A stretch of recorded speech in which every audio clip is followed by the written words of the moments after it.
As I finished high school, I decided not to go for uni, and I kind of rushed into this adult life. I started working early, and one of my biggest fears was the fact that I thought I would never have time again to just wander as a kid, and I felt like my life is going to be full of having to pay the rent, pay the taxes, pay the bills, do groceries, do laundry, and so on. This is the coolest part of being a kid, and I think this is why we usually romanticize our past, because your focus was just to study a bit, maybe more if your parents wanted you to do so, and then you had a lot of free time to just spend time with your friends, try stuff, do your hobbies, and so on. And the cool part was that you didn't have to take care of your food, you didn't have to pay for your rent or your bills. And this is why most of the time, looking back, we consider these moments the best times of our life. I'm 22 right now, and I've been doing some troubleshooting for the last years, some trial and error to figure out the best way to keep as much as I can from this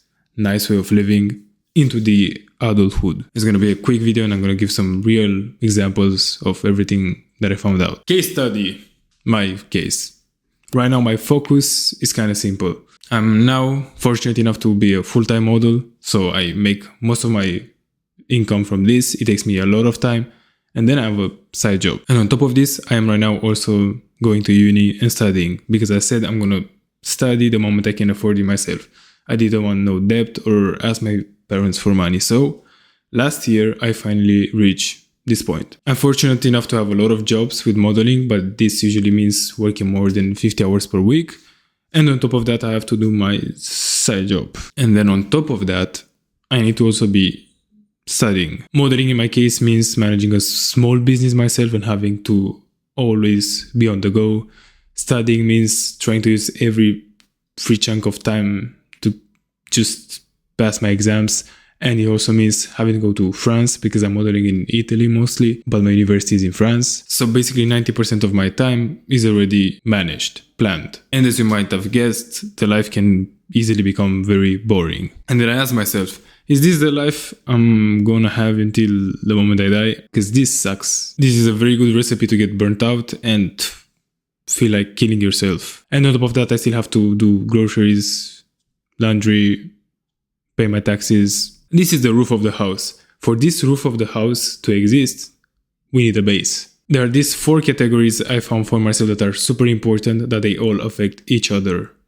Move, eat, sleep well, wind down, leisure, and socialize. These last 3 form one category, which basically means being human. They all affect each other, so if you want to sleep well, you probably have to wind down and eat well and move throughout the day. If you want to move throughout the day, you probably have to sleep well and eat well, otherwise you just feel tired. If you want to socialize, well, if you're drained and too tired and you're starving, or you're just eating junk food and you just feel like crashing on the couch, you're probably not going to have to will to do so. Having this base, it ensures that you're going to have the discipline, the motivation, and that you're not going to burn out in order to pursue your goals. And if you're a normal human being, most likely you also have something we call passions or hobbies. For example, for me, traveling, language learning, playing guitar, playing piano, singing. And I feel like this is the saddest thing about being an adult. The fact that you miss the freedom that you used to have when you were a kid. At the same time, there are so many perks that come with the adult life as well. You're free and you're responsible for your own present, future, and past. You can spend your money and time however you want. The problem is that too much pleasure in the moment and too much not caring, and you're going to pay the price long term. Focus too much now and get too deep into this hustle culture, and you might wake up being tired, old, and not being able to do stuff anymore because you miss your young years. The most important thing I learned the last years is how to mix and match and balance everything so that I can feel well now, but also later. You want to keep as much as possible from that freedom you used to have as a kid, while using the sharp skills you got as an adult to move faster. And there are 2 key concepts I want to share with you. First of all, you have to learn to love the base. And the base doesn't have to be so boring. Sleep. This is non-negotiable. Chances are that if you use social media, you already see so many people just saying like, you should not sleep, you should always work, you should go party, enjoy your 20s and so on. But the sleep is actually what allows you to enjoy your life the most. Most of the parties are not cool after 12. If you only slept 4 or 5 hours, chances are your efficiency is lower. So even if you're working more, you're not as efficient, you're just wasting time. And then, most importantly, you're not enjoying it.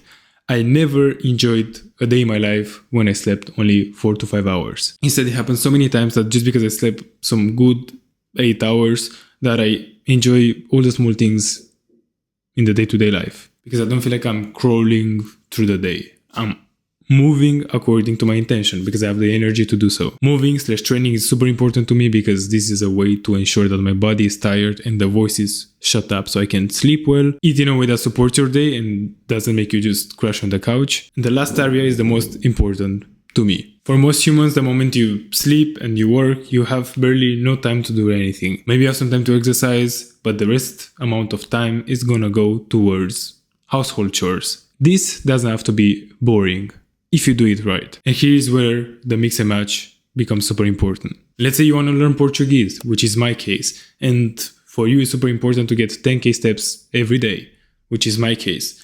And I still need to do groceries by myself, which is my case. I pick a supermarket that's far enough. I put my backpack on, I put my headphones on, I'm doing my Portuguese practice while enjoying some sun, while walking, while doing groceries. Or sometimes I go with my girlfriend, and this is a way in which I can spend actually quality time. We're having a walk, but at the same time we're doing groceries. I want to improve my singing and I need to meal prep. I can just do it at the same time. When it comes to just maintaining yourself and the house, most of the things can be multitasked in a way that is actually better because it makes the cleaning more enjoyable, and at the same time you feel like you're doing things that are for yourself. It's time for you. So something that maybe before was considered just another task on the to-do list is now me time.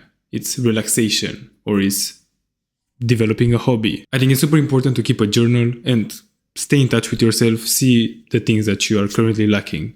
In my case, some time ago, I felt super isolated and I felt like I was not as social as I could have been. So basically I had to choose in between coming home from work and getting a quick training session in, or coming home from work and seeing some friends and trying to show up to some events. And I realized these two things don't have to be separated. I just had to switch the gym to go join a run club or a training club. This way I get music, I get people, I get sun, and I get to train at the same time. And I feel like I'm winding down while taking care of my base. And it's a win-win situation. Life is super chaotic. It's hard to understand what you're doing, when you're doing, whether you are doing the right thing or not. And we are constantly surrounded by these perfect examples of the most productive lives where there's just this guy that meal preps like a lonely wolf and he goes to run at 5 a.m. when everybody's sleeping and so on. You don't have to do this alone. Multitask and combine the things that don't require focus. And what I experienced myself is that the moment I multitask and I let myself embrace the chaos, that actually my ability to sometimes focus and monotask improves dramatically. Because these are moments in which I don't think and I'm just present and I'm just doing something else that doesn't necessarily feel productive. As an analogy, it's kind of like letting your muscles rest after you've trained. And once the muscles rest, I can use this energy and monotask for real, do deep work for my triangle, my long-term objectives. Unfortunately, sometimes we are governed by deadlines and we cannot really have control over our schedule, which is my case. University-wise, modeling-wise, I cannot decide when I'm going to have a casting or when I'm going to have like a 14-hour job. But if you have the flexibility to do it so, you have a normal job or you're self-employed, you can always lower your effort levels based on how well you're doing your base. I think it's super important to keep track of how tiring certain activities are, how much you need to rest, how often you can do them, and if you have the possibility to do so, just go at your own pace.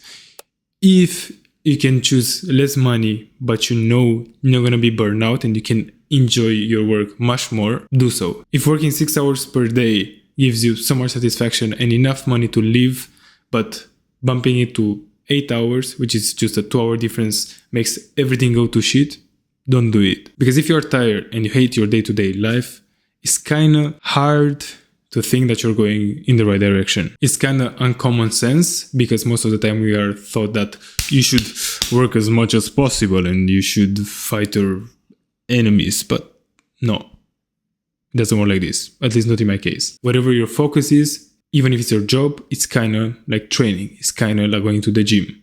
You have to rest and there's only so much you can do. Leaving this small buffer where you can still enjoy and you can still come back at it without feeling worn out is as close as you can get to that freedom you had as a kid. The moment you don't want to do things anymore, you just stop. Keeping track of it, journaling, finding creative solutions is what moves you forward. And the satisfaction you get by learning to say no, doing less, and taking care of your base cannot be bought by money. And it comes with many other benefits. Chances are you're going to be more creative, and whatever you're doing that once felt like shit is more enjoyable. This is just some recent journaling I wanted to share with you guys as part of my living documented process. Every now and then I come here and share stuff, so see you around. That's it, I'm not going to waste more of your time.